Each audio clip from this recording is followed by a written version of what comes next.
Hi, and welcome back to my blog slash channel for films about paintings for spring 2020.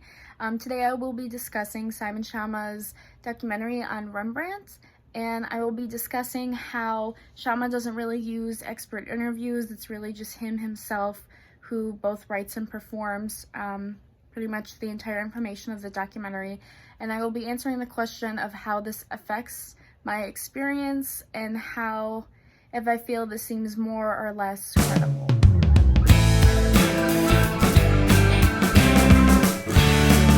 Just as an overview, I do feel like without using expert interviews, it does make Schama seem less credible. While it was nice to keep like one narrative going, it was just one person's voice, one thing to the next. It was very smooth. It did feel like Schama gave some of his own perspective as well, because it was very limited to just him.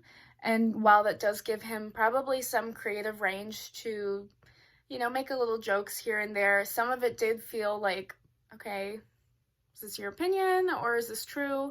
And it did feel there was a ton of factual information, but nothing was necessarily cited.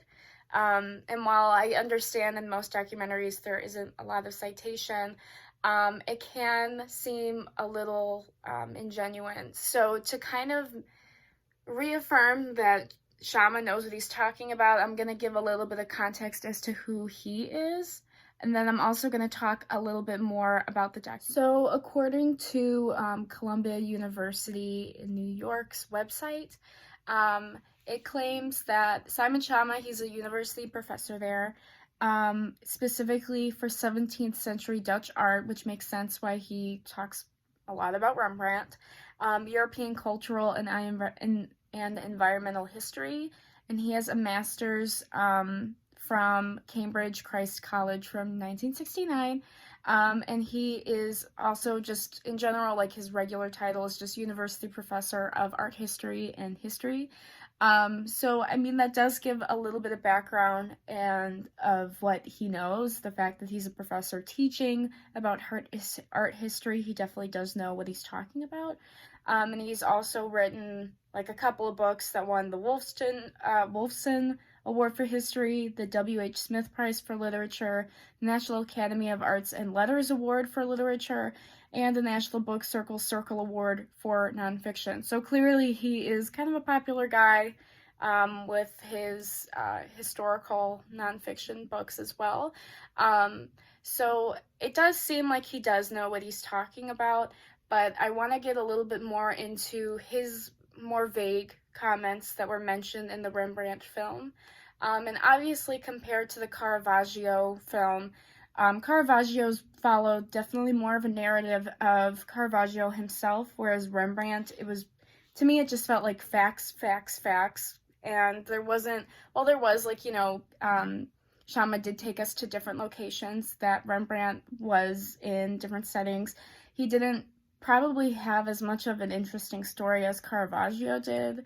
But yeah, I'm going to talk a little bit more about just some of the sidehand things that Schama mentioned, and I'm just going to make sure they're true. Because, I mean, without actually giving credit to someone and making sure this is, true information, besides the fact that at the end of the documentary he just says thanks to, and it's just a bunch of museums listed, I want to make sure that this is a true story. So one of the issues I had with Simon Schama's documentary on Rembrandt was when he discussed the little sketch that Rembrandt had made mimicking his peers who were critiquing his artwork, because it just seemed like there wasn't enough information given, and Schama states that this drawing had been made 2 years after the fact, so I was a little hesitant to believe that, but I'm going to pop up an image of the picture now.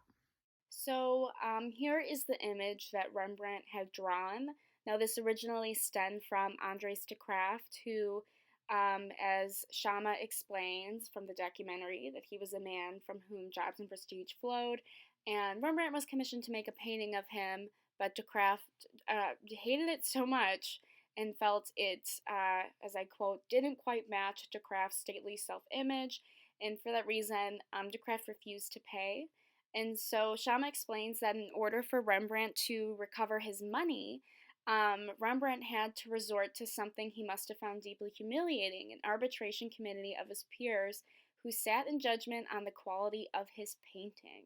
And so 2 years later, this little image comes up that Rembrandt drew, and Schama explains that he drew this to take revenge in a crude but eloquent little drawing. It features a bunch of connoisseurs peering at pictures, which is very similar as to what that arbitration committee would have been. So while this was true information that had occurred, what kind of threw me off was the fact that Schama mentioned that this drawing was made 2 years later. And while there is a man in the photo that looks very similar to de Klerk, it is a little, 2 years later, that's a while. That's a long time. And so I went to the Met Gala's website, and they have titled this image Satire on Art Criticism. That was not mentioned in the film. And it was made in 1644.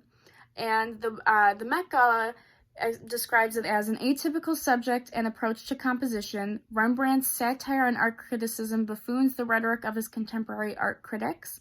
The posturing connoisseur at left comments on painted portraits brought before him. Rembrandt has drawn his composition from a classical subject, the calumny of Apelles, which he knew from drawing by the Renaissance master, Andrea Mantegna.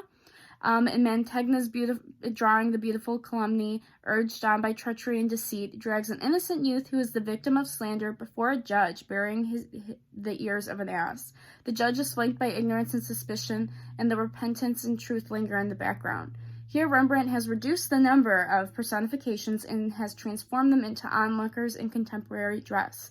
So the fact that Schama did not explain the context as to how this image itself is an allusion to something else that already exists is a choice. I think it's strange he didn't include that. I liked learning that, especially the fact that this is mentioned on the Met Gala, that this is like a whole little backstory to it. It is not clearly stated that it is in response to his peers when they were judging him. It could just be a satire in general. It doesn't have to necessarily be related to what he went through, despite one of the characters kind of looking like de Klerk. So I do find that maybe if Schama did include like an expert interview, even a person from the Met Gala who would have typed this up on their website, that would have been so interesting instead of just Schama talking. And that's kind of why I don't find him 100% credible. Even if it is factual information, the way it is presented doesn't really take us to the moment. Even comparing Schama's documentary to the ones we watched from Marlowe, Bruce, and Hockney, again, as I mentioned earlier, it is nice that Schama is the only voice we're hearing. It's just one narrative. The fact that we don't get all these other voices, it's very hard to visualize Rembrandt as a real person and have these stories be so real.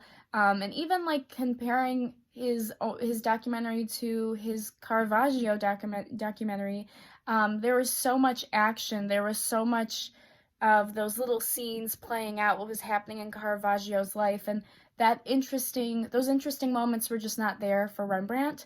And despite these little scenes that were mentioned in Caravaggio, they're not equivalent to expert interviews.